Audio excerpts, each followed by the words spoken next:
You're listening to a Roddenberry podcast.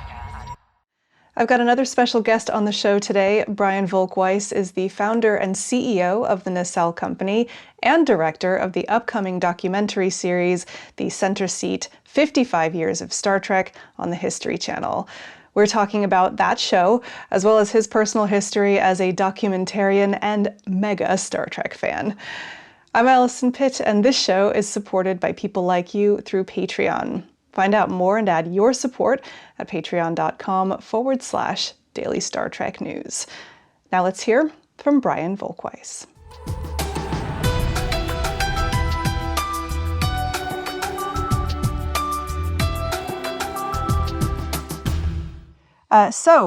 Brian Volk-Weiss from the Center Seat, 55 Years of Star Trek. Thank you very much for joining me on Daily Star Trek News. I appreciate you being on the show. Thank you for having me.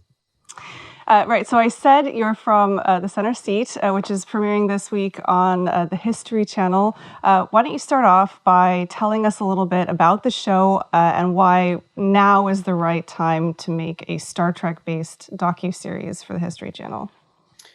Well, I mean, if I go in reverse order, now is the right time because it seems our society loves every 5 years to celebrate things. So it being the 55th anniversary does seem like a good time to celebrate something about Star Trek.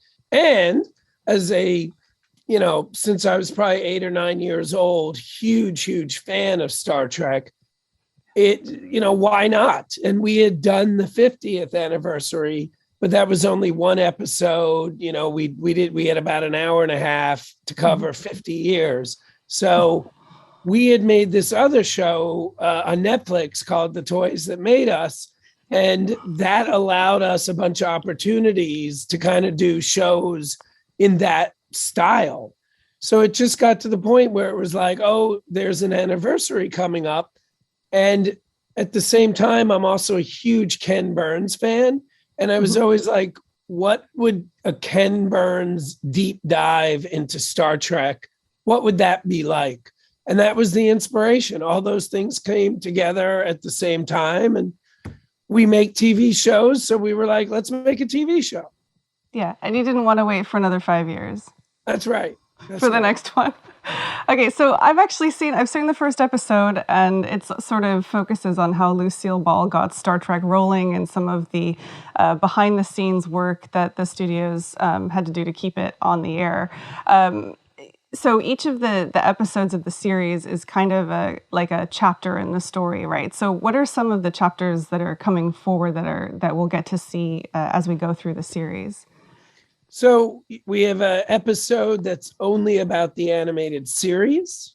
We have an episode that's only about phase 2, which would become Star Trek 1. Then we have an episode basically about Star Trek 2 and 3, 4, 5, and 6. And we have an episode, of course, about Next Generation, Voyager, Deep Space Nine. And then we have a really, I think, kind of cool episode that I don't think has been done before. As you can see behind me, I am a big fan of especially Federation starship design. So we have a whole episode only about starships. It's literally, we call it Starships A through Z. And it's literally the deepest dive, I think, ever into starship design and primarily Federation. Wow, that's really interesting to me, actually, because, in my travels around the fandom, people love their starships. We've got like the big Eagle Moss collections that go out. You can get your ships 3D printed now. It's pretty crazy. One of my favorite moments with my wife ever was I had gotten some really good news at work, and I texted her, guess what? And she wrote back, did Eagle Moss go bankrupt? So that is I got an Eagle Moss problem. Like I really do. Like I have conservatively 200 right here. I could get you in touch with some people that you guys could form a club. Yeah, it's a bad club to be in. Yeah, or the best. Oh my God, do they make the best product? They absolutely do. This is not an Eagle Moss advertisement, but I gotta say, I'm a fan too. Get us back on track, because I'll talk about Eagle Moss for 10 hours. Right. Okay. So, in addition to it just being a documentary about Star Trek, you actually have a lot of Star Trek stars and producers and all sorts of personalities in there. The show is narrated by Gates McFadden, which is wonderful. And you've actually got interviews and footage from some stars and producers who are no longer with us. Why was it important to include those people's voices in the show as well?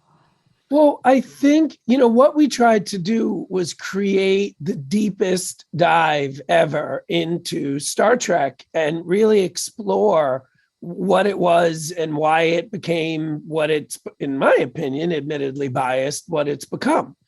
So, I mean, you need people who were there at the beginning and the people who were there at the end.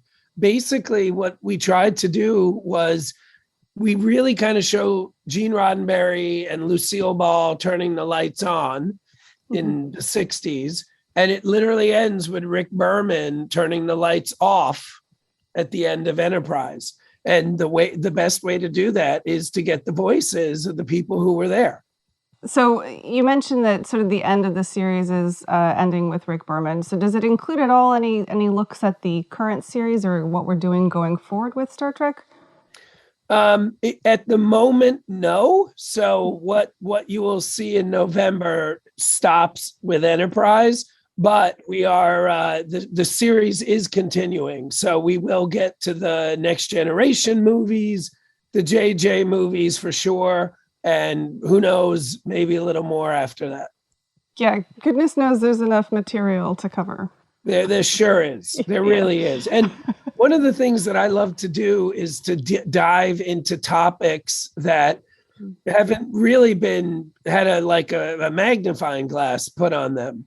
And I really like the Next Generation movies quite a bit. One of them definitely pretty bad, but we could talk afterwards about which one that is. Okay, I'm curious to see if my one is the same as yours.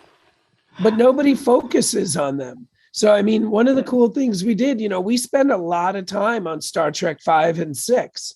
There have been a lot of documentaries about Wrath of Khan. There have been a lot of books about those movies. But I love Star Trek 6. I know Star Trek 5 is bad, don't get me wrong, but I still love Star Trek 5. So we got to put time into those movies that don't get the attention that some of the other films do. Yeah, and I can see, even from the first episode, you can see that flavor of those deep dives because, so we were talking about Lucille Ball, and you really go into all of the influences that kind of got us to where we were with Lucille Ball, basically getting Star Trek going. So it's a really, if people are wanting to know the ins and outs, those details, it's coming off to a great start. So.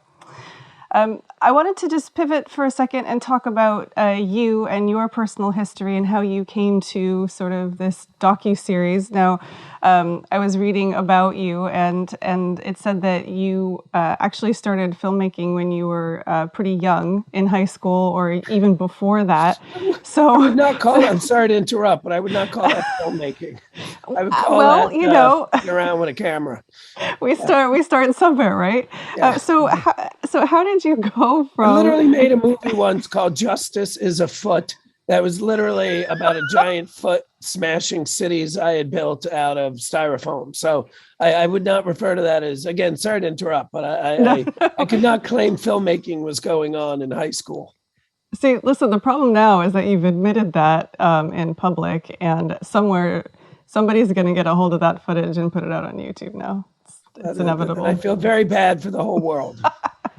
No, but talk to me about your journey from, a kid messing around with a camera to now you're making series for Netflix, and, you've got this whole series going on. You've got this big company producing comedy specials as well.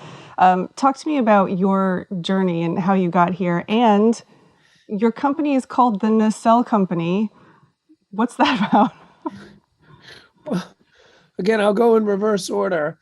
It's called the Nacelle Company for two reasons, if I'm being honest. The first is you would not believe what's already been taken. I even was considering Promontory Point Entertainment, and that was taken. So that was the first thing I did. Nacelle was not my first choice, but it's been a while since you could copyright the word Paramount or Universal. But I'm a huge Trekkie. I owe Star Trek quite a bit, I think, for my career and my life. So what I loved about the name Nacelle is, to Trekkies, you'll recognize it. And I know this term is usually a bad term, but I like the premise. I believe there can be good dog whistles. And I like the idea that to a Trekkie or a geek or a nerd or whatever, Nacelle has value. But if you're not a geek or a Trekkie and you hear Nacelle, you're like, ooh, what a nice French word. I wonder what that means. So it kind of works both ways. And then, listen, I will give you the Cliff Notes of the Cliff Notes of the Cliff Notes. But basically, I came out to LA when I was 22. I became a manager. I represented comedians. I started making comedy specials. I stopped being a manager. We started distributing those comedy specials. Every now and then we would make a TV show. I finally sold a show that became The Toys That Made Us. And that show changed my life. It changed the company. It changed everything. And now we make stand-up specials, podcasts, books, you name it.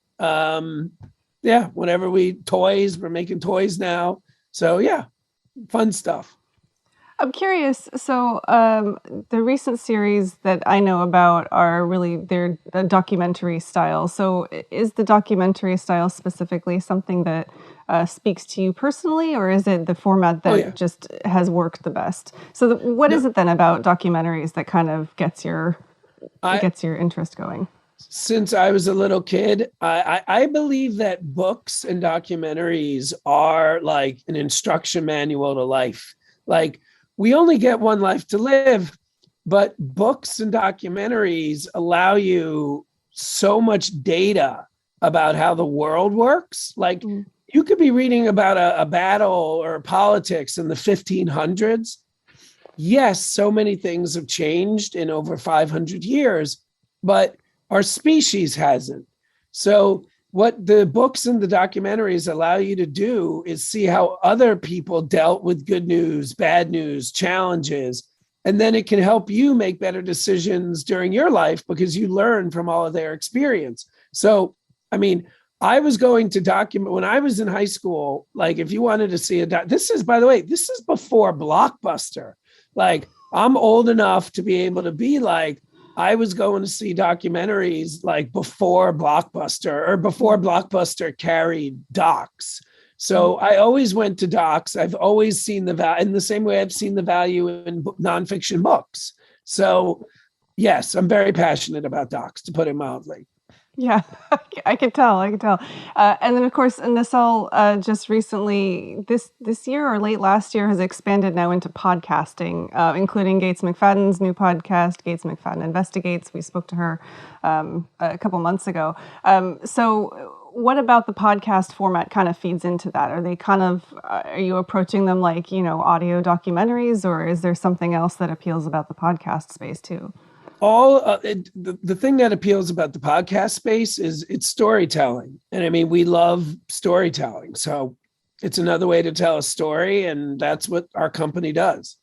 All the podcasts are different, but the common link is, I mean, they really are, at least probably for the first 3 to 5 years, maybe forever. We're really going to just focus on nostalgia, comedy, and that's really going to be our lane.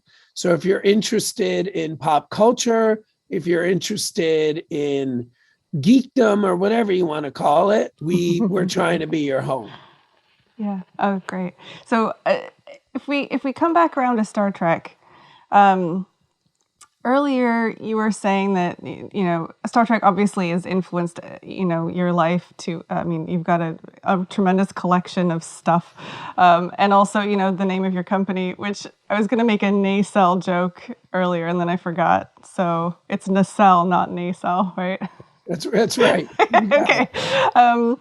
So something that we do on this show from time to time is that we ask people to tell us their Star Trek stories. So like what brought them to Star Trek and what keeps them in the fandom. And I'm curious, what's your Star Trek story? I mean, it really is.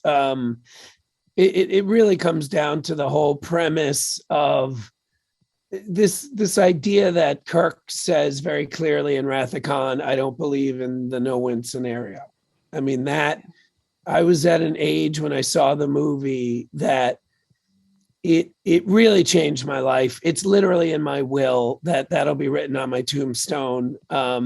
Anybody who perceives my career as successful, it is entirely dependent on that theory of I don't believe in the no-win scenario. Then on top of that, I loved the world in which Kirk operated within. I love this idea that we were exploring, that we would get through all of our differences and, unite. And it was just a very, very optimistic view of the future. But at the same time, it was very exciting because I think what often gets forgotten now, especially about my childhood's Star Trek, which to me includes Next Generation, Deep Space Nine, and I guess Voyager and maybe a little Enterprise. But like at the end of the day, except for maybe Deep Space Nine, but of course it still does apply in a way, you have these human beings in a metal can so far from safety, so far from rescue, and they're doing really dangerous things, like separated from death by, a foot of transaluminum or whatever the hell it's called. So like, that's what I always loved about the show. So it was always exciting, but it was also like a good code to live by many of the rules from Star Trek, as it applies to, again, not believing in the no-win scenario, equity, everybody's equal, everybody's the same, it really was ahead of its time, and sadly, it still is a bit. And so, what's kept you kind of? It sounds like it's just sort of woven into your fabric. Is that what's just kept you going? Why are you still into the fandom as opposed to that was a great show back in the 90s? Because it just connected to me in a way that nothing else has, including Star Wars. Like, I love Star Wars. I got a collection as big, if not bigger, of Star Wars toys than Star Trek toys. But to me, Star Wars was always a movie. Star Trek was more of a philosophy, of a way to live my life. I didn't grow up religious. I didn't go into the military. It was in its own way a code to follow. And then the other thing is they keep making great Star Trek. Like Lower Decks, I'm as passionate now about Lower Decks as I was about, Next Generation. I can't wait for Eagle Moss to put out the models. I can't wait for hopefully NECA or whoever to put out the figures. Like, it's fantastic. So, I love the first JJ movie. It when it works, it works. It doesn't always work. They definitely miss the target every now and then. But when it works, there really is nothing better. Yeah, and it just really hasn't stopped in 55 years. Yeah. Literally, yeah. I was rewatching Lower Decks last night. Yeah, I love it. So for you personally, what are you most excited for people to see in the center seat? Obviously, we've got 10 episodes worth of content. People like me, we've probably heard a lot of the stories before, and of course, they're in a new, fresh way to look at it. But there's got to be something in there that you personally are excited for people to sort of uncover and find. What I tried to do was as a Trekkie, I tried to be like a Trekkie making a doc for Trekkies. Like, we tried so hard to find new stories. Like, there are interviews. It's so interesting. There are clips from interviews that you've seen a billion times, like a 40-second clip. That 40-second clip, and this is just one example, but like that 40-second clip, that could be from a 45-minute interview. And no one has shown footage other than that's 40 seconds over and over and over again for 35, 40 years. So we just, again, using that as a microcosm, like, we really tried to find a new way into the show. The other thing I've said for decades is Star Trek books are very different than Star Trek docs. And there's a much more warts and all honesty in the books than have historically been in the documentaries about the show. So we really, like, Lucille Ball is a great example. Like, if Gene Roddenberry is the father of Star Trek, it is impossible that she's not the mother of Star Trek. But that got completely negated. It's always in the books. The books put so much time into her. The docs usually don't. So stuff like that, like, we had the luxury of interviewing Kirstie Alley the day after, someone who just worked on the Orville. Like, we got to do this in a scope that I don't think has been possible before, because most Star Trek docs are made one at a time. We were able to make 10 simultaneously, and I think that's hopefully one of the things we're bringing to the table. I'm curious, actually, just for my own curiosity. When did you film this? Because it feels like it's coming out. Was this all going on while the pandemic was on, or is this the footage from before, or what's the deal there? Yeah, I mean, we were greenlit after the pandemic started, and we're still working on it right now. So this is soup to nuts, been pandemic fed. Yeah, that's fantastic. That's a really great accomplishment from having seen what you guys have done so far. That's it's been interesting. It sure as hell has been. We just had the newest season of Movies That Made Us come out. That was shot entirely during the pandemic. Yeah. So it's the technology that exists now is bonkers. Yeah, that's great. So while I was sort of reading up on the Nacelle company and on your history, you said that you don't wait for culture to catch up and you try to stay a few steps ahead. So what's next for the Nacelle company? Are you going to continue? You said you're going to continue to do some more with the Star Trek series.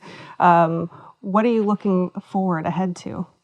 I mean, what we're trying to do as a company is basically, it's a very simple strategy. Do more and more of what's working and less of what's not working. So Center Seat really worked for us. It worked for us creatively, like it satisfied that. It worked for us economically. So our intention is to make more of them for other franchises. So that's a big part of it. Eventually, if that all works, we're going to get into scripted and start doing scripted series. And then if that keeps working, then we're going to start doing big movies like any other studio. That's the plan. There's nothing more fancy than that. That's fantastic. You're, to borrow a phrase, boldly going into our future. We're trying. So, bonus question. You have got the most incredible collection of, is that all Star Trek behind you? That can't possibly be all Star Trek behind you. Well, it's not, but there's a lot of Star Trek also not in this frame. So my collection is over 2,500 pieces. I would conservatively estimate over 500 of those are Star Trek. Eagle Moss alone, all jokes aside, I think is around 200, just Eagle Moss. Maybe 150. I hate to put you on the spot, but do you have a favorite item or a favorite piece of memorabilia that you treasure? I do, and it's not just Star Trek because this is a Star Trek podcast. It's the answer to anyone who ever says to me, "What's the most important piece?" It's my 1979 Erdl Constitution class refit model that I hand painted the impulse drive, the running lights, the deflector dish. And it's funny getting to live in California now. You get to evacuate your house every now and then because of fires. Yep. And that happened for the first time 3 years ago. And by the way, this thing is worth nothing. I mean, it might be worth $5. Well, and I can assure you though. there's things in here worth considerably more than $5. When we literally evacuated our entire family and pets in 20 minutes, the only thing I took was that and my little R2D2 that I played with as a kid. Like, those were literally the only things I took. That's wonderful. Well, thank you for sharing. I appreciate that. Thank you. Right.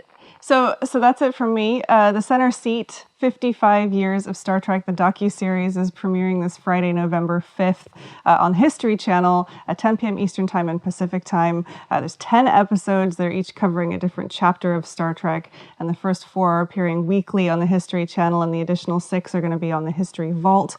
Brian Volk-Weiss, founder and CEO of the Nacelle company and the director of the Center Seat, 55 Years of Star Trek. Brian, thank you very much for joining me on the show. Thank you. This was fun. Yeah. Bye. This is a Roddenberry podcast. For more great podcasts, visit podcast.roddenberry.com.